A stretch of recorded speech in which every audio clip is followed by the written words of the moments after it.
မြန်မာဘောလုံးပြည်သက်များမင်္ဂလာပါဒီတစ်ပတ်ကျင်းပခဲ့တဲ့မြန်မာ Women League ပွဲစဉ်တွေထဲမှာစိတ်ဝင်စားနဲ့စောင့်ကြည့်မိခဲ့တဲ့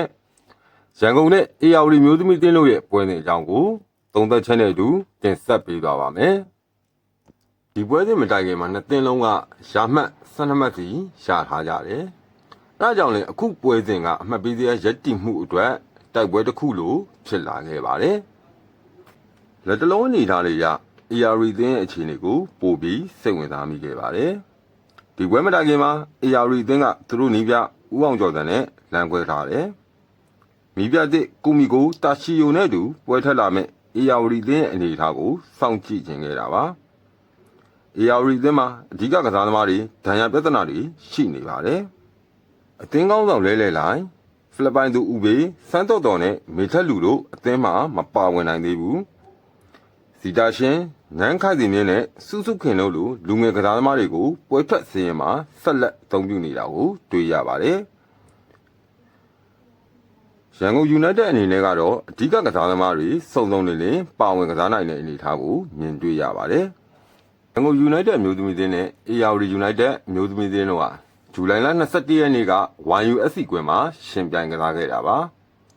ပွဲကအကျိတ်နဲ့ဖြစ်ခဲ့တယ်။ရန်ကုန် United အမျိုးသမီးသင်းကသူတို့အိမ်ခွဲမှာလက်ရှိချန်ပီယံ AR သင်းကိုအကောင်းဆုံးတုံ့ပြန်နိုင်ခဲ့ပါတယ်။ပထမပိုင်းမှာ AR သင်းကစားကွက်တည်မရဘူး။ရန်ကုန်ကပိုပြီးဖိကစားနိုင်တယ်လို့အခွင့်အရေးတွေလည်းပိုရခဲ့ပါတယ်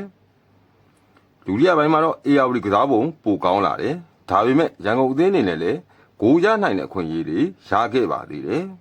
။ပွဲကတရေရလက်စီဥတီနေတယ်လို့ဖြစ်ခဲ့တဲ့အခြေအနေမှာAR သင်းအနိုင်ကိုရရှိသွားတာပါ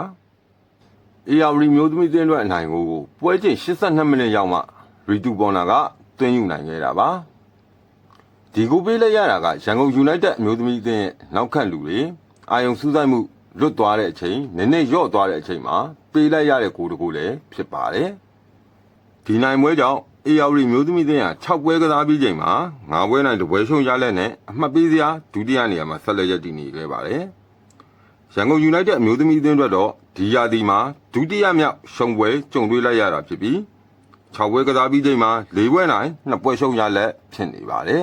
။ရန်ကုန် United အမျိုးသမီးအသင်းဟာဒီပွဲစဉ်မှာခြေစွမ်းပိုင်းအရမရှုံးခဲ့ဘူး။လက်ရှိချန်ပီယံ AR အသင်းကိုအပြန်အလှန်ဖိအားပေးကစားနိုင်ခဲ့ပါတယ်။ဒါပေမဲ့ရခဲ့တဲ့ဂိုးသွင်းခွင့်တွေကိုအသုံးမချနိုင်ခဲ့တယ်လို့ခန်းစစ်ပိုင်းအာယုံစူးစိုက်မှုရော့ချိန်မှာပေးလိုက်ရတဲ့တကိုးလေးနဲ့ရှုံးပွဲကြုံတွေ့ခဲ့ရတာပါဒီပွဲရှုံးခဲ့တာကြောင့်ရန်ကုန် United မျိုးသမီးသင်းအနေနဲ့အမှတ်ပေးစရာရဲ့ဒုတိယနေရာကိုတလှမ်းခွင့်ကိုလည်းလက်လွတ်လိုက်ရပါတယ်အေယောင်လီမျိုးသမီးသင်းကတော့အဓိကကစားသမားအချို့မပါနိုင်သေးတဲ့အခြေအနေကြောင့်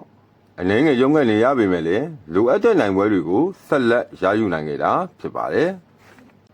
အဆုံးထိကြည့်ရှုနားဆင်ပေးသူမြန်မာဘောလုံးပြည်သက်အားလုံးကိုအထူးပဲကျေးဇူးတင်ရှိပါတယ်နောက်ထပ်စီစဉ်တွေမှာပြန်လည်ဆုံတွေ့ဖို့လည်းမျှော်လင့်ပါတယ်